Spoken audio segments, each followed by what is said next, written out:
இன்னைக்கு சட்டமன்ற கூட்டத்தோட தான் ஒரு முக்கியமான டாபிக் பேசப்படுதுங்க. அது என்னன்னு பார்த்தீங்கன்னாக்கா, போதைப் பொருள் புழக்கம். அந்த போதைப் பொருள் புழக்கம் ஜெயலலிதா அம்மா ஆட்சியில் பார்த்தீங்கன்னாக்கா, ஒரு 10% வந்திருக்குங்க. அதுக்கப்புறம் எடப்பாடி பழனிசாமி ஆட்சியில படிப்படியாக முன்னேறி ஒரு 25 to 30% இம்ப்ரூவ்மெண்ட் ஆச்சு. அதாவது ஸ்டாலின் சார் ஆட்சி வந்த உடனே 100% ஃபில் பண்ணிட்டாரு. அது எப்படின்னா, அந்த பள்ளி குழந்தைகள் எல்லாம் ஒரு 10 பேர் கம்மியா இருந்தா ஃபில் பண்ணுவாங்கல்ல, அந்த மாரி போட்டு ஃபில் பண்ணிட்டாப்படி. போக்சோ வழக்குகள் அதிகப்படியான திமுக ஆட்சியில் தாங்க நடைபெற்றது. அதிகப்படியான வழக்குகள். அது மட்டும் இல்லாம, அதிக அளவுல போதைப் பொருள் புழக்கத்துல இருந்ததும் திமுக ஆட்சியில தான். அது யாரும் மறந்துட மாட்டாங்க. அதனால சரத் அவர்கள் மீது இந்த மாதிரியான ஒரு குற்றச்சாட்டை வந்து முதலில் ஸ்டாலின் அவர் வைக்கிறாரு. ஏங்க ஸ்டேடியத்திலே ஒரு அமைச்சர் இது பண்ணாருங்க. போதைப் பொருளை மாத்திரன்னு சொல்லி ஏமாத்தினாருங்க.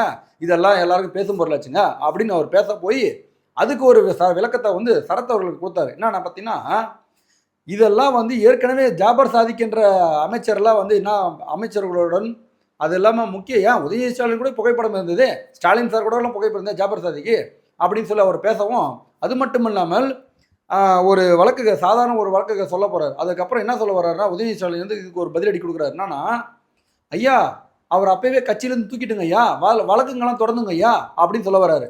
ஆனால் இது நடந்தது என்னன்னா டெல்லியில் நடந்தது.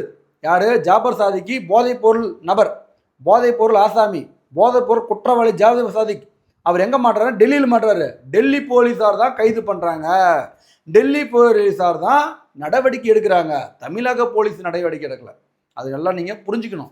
இதெல்லாம் எப்படி திருப்புறாங்க பாரு. அது மட்டும் இல்லாம இவர் கட்சி பொறுப்புல இருந்தவர் தான் ஜாபர் சாதிக். அது மட்டும் இல்லாம இவர் படமே அமீர், நம்ம டைரக்டர் அமீர் தெரியுங்களா, அந்த அமீர் எல்லாம் சேர்ந்து ஒரு படமே எடுத்து ரிலீஸ் பண்ணாங்க. எதுல, போதைப் பொருள் விற்ற பணத்தில். இதெல்லாம் எந்த ஆட்சியில் நடந்துச்சுன்னா நம்ம ஸ்டாலின் சார் ஆட்சியில் தான். ஆனால் இதை காப்பாற்றுவதற்காக, அதாவது ஜாபர் சாதியை காப்பாற்றுவதற்கு தான் நடவடிக்கை எடுக்கப்பட்டதோ தவிர ஜாபர் சாதியை தூக்கி உள்ளே போடல. இப்போ அமீர் நடமாட்டின்னு தான் அப்படி அமீருக்கும் தொடர்புடையது தான், அமீரோட நண்பர் தான். இப்போ ஏன் நடமாட்டிருக்காரு, அதாவது போதைப் பொருள் முழுக்க முழுக்க அதிக அளவில் ஏற்படுத்தப்பட்ட காரணமே திமுக தான் அப்படின்றத யாரும் மறந்துடாதீங்க.